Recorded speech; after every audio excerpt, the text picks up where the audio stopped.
terima kasih atas kehadiran Bapak dan Ibu pada malam hari ini untuk acara yang luar biasa kalau dibacakannya Fabulous Java, A Cultural Gala of Java.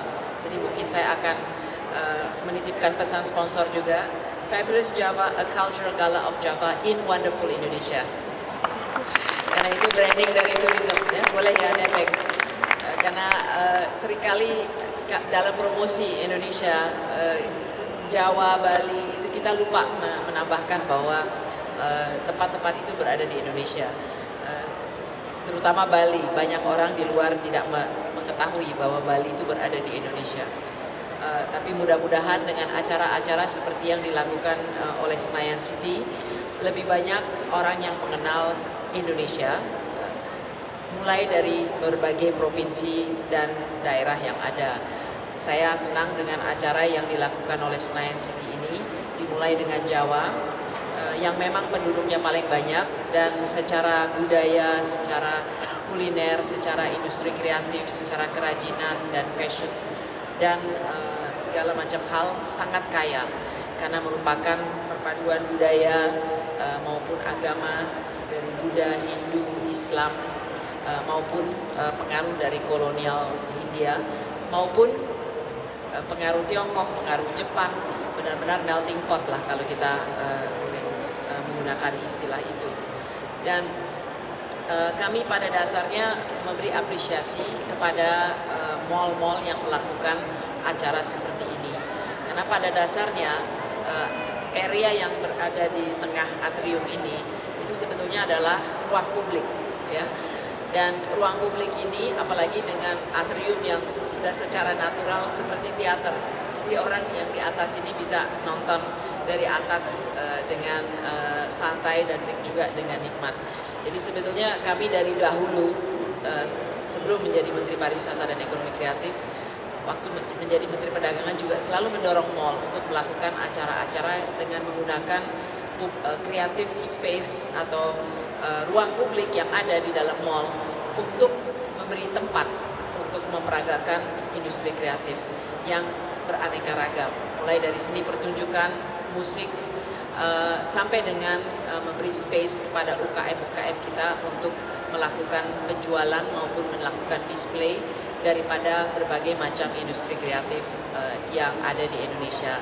Itu salah satu kekayaan warisan budaya kita yang sangat bisa menghasilkan pendapatan, ya. Dan ini memang salah satu tugas kami sekarang di kementerian yang baru ini, bagaimana perpaduan antara pariwisata dan ekonomi kreatif. Jika ekonomi kreatif di daerah kita berkembang, pasti pariwisatanya juga berkembang. Sebaliknya, kalau pariwisatanya berkembang, mereka pasti akan mencari oleh-oleh atau mencari produk yang mereka bisa beli di tempat tersebut. Apalagi kalau itu adalah wisatawan dari mancanegara yang akan membawanya pulang ke negaranya. Itu juga akan mengangkat image dari negara kita. Jadi kami berharap lebih banyak mall yang akan juga berpartisipasi seperti yang dilakukan Senayan City. Kalau saya tidak salah akan ada pertunjukan teater, seni pertunjukan, dan di sini juga pernah wayang, ya, pernah ada pertunjukan wayang, ya. Dan ini artinya kalau kita mengharapkan apalagi anak-anak muda, ya, untuk pergi khusus nonton wayang ke suatu tempat, mungkin agak sulit membawa mereka ke situ. Tapi dengan sendirinya mall, mereka sudah datang ke mall. Jadi kita tidak pusing membawa audience untuk datang ke tempat ini, ya, karena mereka dengan secara acara mereka Sabtu Minggu ataupun hari-hari sore hari, mereka dengan sendirinya akan datang ke tempat ini. Jadi karena mereka sudah berada di sini, bagaimana kalau mereka bisa juga belajar mencintai dan mengapresiasi budaya mereka sendiri, ya. Dan di sini saya rasa tempat mall itu adalah tempat yang cukup ideal untuk melakukan hal-hal seperti itu. Karena sekali lagi potensi dari ekonomi kreatif itu sangat menjanjikan. Untuk angka yang terakhir, nilai ekonomi atau PDB dari ekonomi kreatif itu diperkirakan 573 triliun, ya, jadi sangat besar dengan pertumbuhan 7% di tahun 2012 atau di atas pertumbuhan nasional, menyerap tenaga kerja 11, juta 11,7 juta orang atau keempat terbesar dari sektor-sektor yang lain, dan menghasilkan nilai ekspor 89,9 triliun.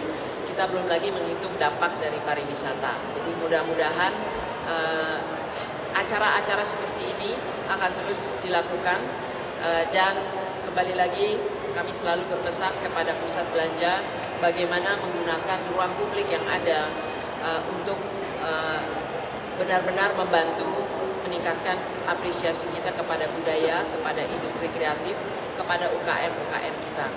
Memberi space dan memberi ruang untuk bisa memamerkan dan memperagakan, sehingga kita semua ini bisa lebih mengapresiasi budaya kita sendiri, dan dari apresiasi itu mudah-mudahan tumbuh cinta, kira-kira begitu. Jadi mudah-mudahan dari acara ini kita akan lebih mengerti budaya Jawa. Mungkin banyak dari kita yang tidak berasal dari Jawa dan bisa lebih mengapresiasi apa yang dimaksud dengan budaya Jawa, dan dengan apresiasi akan tumbuh cinta. Jadi mudah-mudahan semua ini akan ujung-ujungnya menghasilkan kita untuk 100% cinta budaya kita dan 100% cinta Indonesia. Terima kasih. Terima kasih banyak Ibu.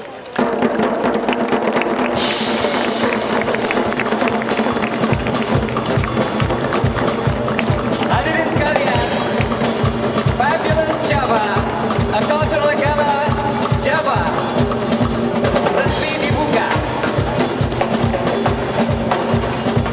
Terima kasih banyak Ibu Mariska Pangestu, Alandaka, tetap berada tempat.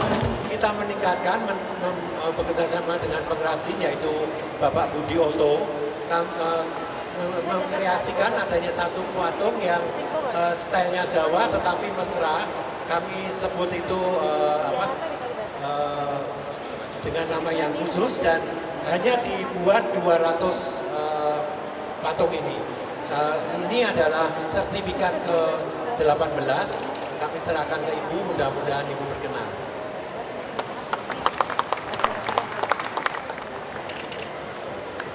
Kita berikan tepuk tangan Bapak Ibu sekalian.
Daerah lain di Jawa ya, jadi bisa mengangkat pariwisata juga, dan pada saat yang bersamaan mengangkat industri kreatif, dan bukan saja yang tradisional batik tapi juga yang modern ya, seperti tadi yang diperagakan di fashion show kan, dia tradisional tetapi modern gitu, ya. Dan tentu musik maupun seni pertunjukan itu semua juga bisa terangkat di sini. Berarti artinya produk-produk budaya itu memang harus dikemas kreatif sehingga bisa dijual Ya, gitu ya, dan lebih kontemporer.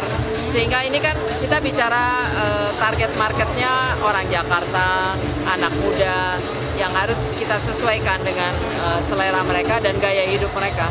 Ke depan strategi yang mau dilakukan dari Parekraf apa Bu untuk meningkatkan? Ya, antara lain bagaimana ruang publik bisa kita gerakkan untuk digunakan sebagai tempat untuk pertunjukan, untuk diperagakan, dan untuk jual beli. Dan juga kita sedang kembangkan beberapa sentra kreatif untuk melatih mereka ya supaya kualitas produknya, desain produknya bisa lebih disesuaikan ke pasar. Di mana itu Bu sentra kreatifnya di Ada saat ini justru di luar Jakarta semua. Ada di Pacitan ada, di Batang ada, di Komodo ada, itu apa? di Labuan Bajo. Mereka belajar apa? Batik ya antara lain dan juga kerajinan seperti patung-patungan. Jadi kita arahkannya untuk souvenir sebetulnya karena kita kaitkan ke pariwisata ya. Itu pasar yang disasar nanti mau dalam negeri apa mau ke luar negeri juga sih? Sementara dalam negeri dulu, tapi tentu harapannya suatu hari juga bisa ke luar negeri ya. Selain di mall misalnya, tempat-tempat publik apa yang bakal dijadikan semacam ruang pamer untuk dijual gitu ya? Kalau di daerah mungkin jalan itu bisa juga jalan kalau malam hari ditutup ya, seperti yang pernah kita lakukan dengan Solo. Sebetulnya Solo salah satu kota yang cukup kreatif. Solo dan Bandung kalau Sabtu Minggu jalannya ditutup, diberikan ruang untuk pertunjukan, kuliner, industri kreatif, dan juga alun-alun ya. Di setiap tengah kota itu ada alun-alun. Itu bisa dipakai. Jadi kita banyak ide, bahkan kalau Sabtu Minggu itu tempat parkir pun bisa disulap ya, menjadi panggung terbuka untuk konser, untuk musik ya. Jadi ini hal-hal yang akan kita dorong terus. Di luar tentunya berharap dan bermimpi gedung-gedung untuk seni pertunjukan ya. Nah, itu gimana itu, Bu? Mimpi lah ya, tetap mimpi. Kenapa kita hanya bisa bermimpi? Ya tapi maksudnya tidak bisa diwujudkan? mimpi dan kita harus berharap bisa diwujudkan di kota-kota utama. Kendalanya apa sih Bu? Saya rasa kendalanya hanya lahan dan biaya untuk membangunnya ya. Ada target nggak? Kalau saya tidak salah Jokowi sudah punya ide untuk membuat gedung pertunjukan yang lebih besar. Kalau sekarang yang ada di Jakarta kan kecil ya, seperti gedung kesenian, kalau teater-teater yang benar-benar untuk performance yang mungkin tim ya, yang ada di tim. Tapi yang benar-benar untuk opera dan lain sebagainya kan belum ada ya. Jadi ini sebetulnya kita berharap di kota besar seperti Jakarta ataupun Bali bisa diwujudkan lah gedung-gedung Dari konser. kementerian kira-kira targetnya kapan? Karena ini kan lebih ranahnya pemerintah daerah ya, kita hanya bisa mendorong pemerintah daerah. Digelontorkan. Kalau di kementerian kami nggak ada ya, lebih ke Dikbud mungkin ya, di pendidikan dan kebudayaan. Kalau dari produk budaya itu yang apa sumbangannya paling tinggi apa sih Bu? Kalau dari industri kreatif sumbangan yang paling tinggi itu sebetulnya 3 ya, kuliner, kerajinan, dan fashion. Itu yang 3 besar. Tapi yang lain seperti musik, video, film, digital content, ya, bahkan arsitektur, desain, dan periklanan. Walaupun pangsanya kecil, pertumbuhannya itu tinggi. Ya, ada yang tumbuhnya 10%, 12%. Ini menunjukkan peningkatan dari permintaan dalam negeri, kelas menengah kita, kepada produk-produk seperti itu yang membuat sektor ini sangat menjanjikan sebetulnya. Karena pasar dalam negeri kita tuh kuat ya. Jadi nanti yang 3 itu bakal terus diutamakan dulu atau bersamaan dengan kita akan karena kita lihat pasar dalam negerinya demikian besar untuk fashion dan kuliner terutama. Kalau untuk kerajinan itu banyak untuk dari kementerian kami maksudnya. Kalau untuk kerajinan itu banyak kementerian yang juga terlibat di dalam situ ya. Kita akan fokus di dalam kerajinan untuk souvenir. Karena kita lihat di situ ada pasar yang benar-benar nyata gitu ya, yang kita kaitkan dengan pariwisata. Misalnya Komodo, mengapa kita ke Labuan Bajo?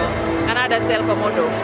Jadi untuk melayani keperluan sel Komodo dan beberapa acara besar tahun depan di Labuan Bajo, kita ingin kembangkan batik ala Komodo, juga t-shirt yang mungkin kita bisa perbaiki desainnya, gantungan kunci, magnet, patung-patung komodo kan ada ya yang dari kayu.